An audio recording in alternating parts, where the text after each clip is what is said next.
So today we're going to talk about different resolution points for your lines over a 2-5-1 progression. So we know that 2-5-1 is all about creating tension and release, and we talk about that a lot on this channel. And I also talk about the fact that it almost doesn't matter what you do to create tension. There's so many different ways to create tension. It's all about the release. So it's about what you do over the one chord, how you release everything that you're playing. And there's a lot of different ways to do this, some of them more basic than others. But today I want to talk about some of my favorites, from simple to more complicated and more advanced. Now, this video is going to be about releasing the tension on a major chord. So we're talking about a major 2-5-1. We'll do a video in the future about a minor 2-5-1 because things do change a little bit, but that's what we're going to be talking about today. Okay, so before we jump into the actual meat of the episode, I know I'm going to get a bunch of questions about what I'm doing over the 5 chord. What I want to stress right now before we get into it is it doesn't matter. There are infinite possibilities on what you can play over the 5 chord. What I want to focus on is these different notes that we can resolve to. And my goal is to have you hearing some of those release points, hearing some of those notes that we're landing on, because we're going to get into some that you may have never considered before. Then you can actually work backward into the 5 chord and figure out what you want to do over the 2 and the 5 to land on one of these notes. So we are going to be looking at and hearing some stuff over the 5 chord, but that's not really the point of this video. So just keep that in mind. Okay, let's dive into it. So we're going to look at 6 different ways that we can resolve on the 1 chord. And we're going to go from simple and basic to more advanced. So the most basic thing that we can do, the most basic target note that we can play over the 1 chord that we can land on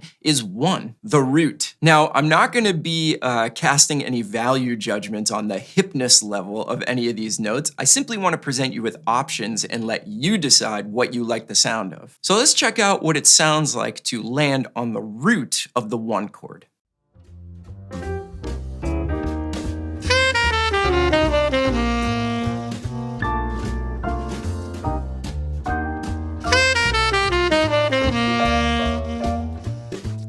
All right, so there's the root. Now let's move on to the next one that you should be studying, and you should definitely learn how to land on this note. It's the 3rd. This is a really, really common resolution note over a 1 chord. It sounds great, and this is something you should have the skills to do. So let's check out what it sounds like when I land on the 3rd.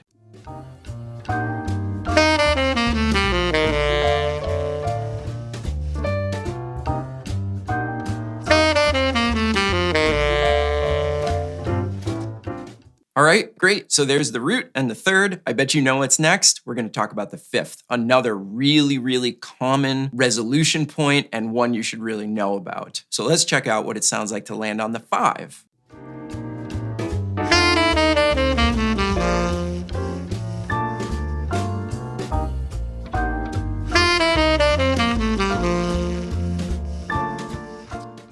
Okay, so now we've covered what I consider the basics, 1, 3, and 5. Those are probably the 3 most important that you should harness before we move on to these next ones that are a little bit harder to hear. And you may not be as familiar with these notes as you are with 1, 3, and 5, the basic triad. So here it makes sense to just go up to the last chord tone. We've done 1, 3, and 5. Let's see what landing on the major 7th sounds like.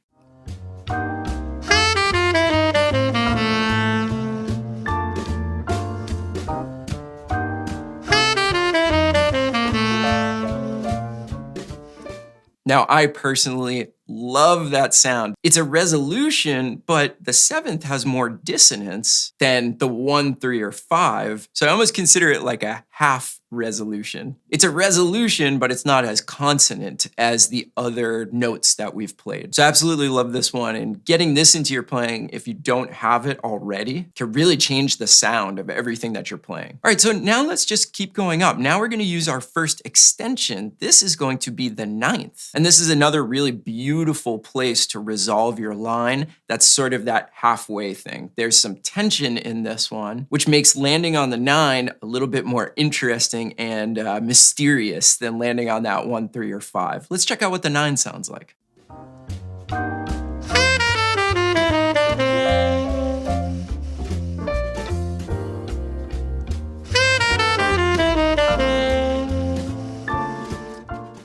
Okay, so there's the ninth. Now we have one more note, and this is the most dissonant of all because it's what we call a non-harmonic tone. You don't actually find this in the major scale that goes along with the major chord that we're resolving to. But what I love about this note is it can really propel you into playing some very interesting things over the one chord if you hear this note first. And this is pretty advanced, so if you're not ready for this note yet, don't worry about it. Just work on the others before you get here, and then you could come back to this video and you can investigate the sound of this note. This note is the sharp 11, a really, really beautiful tension over the one chord. And here's the thing, I'm just gonna land on this and hold it. But that's probably not what you would end up doing if you want to land on the sharp 11 on beat 1. You'd probably go somewhere else and frame that sharp 11 in a certain way. But I just want to sort of hammer the sound of the sharp 11 into your ears in this video. Show you what it sounds like so that you're not scared of it. Because what you're going to hear is that it actually sounds pretty cool. So let's check out what landing on the sharp 11 sounds like.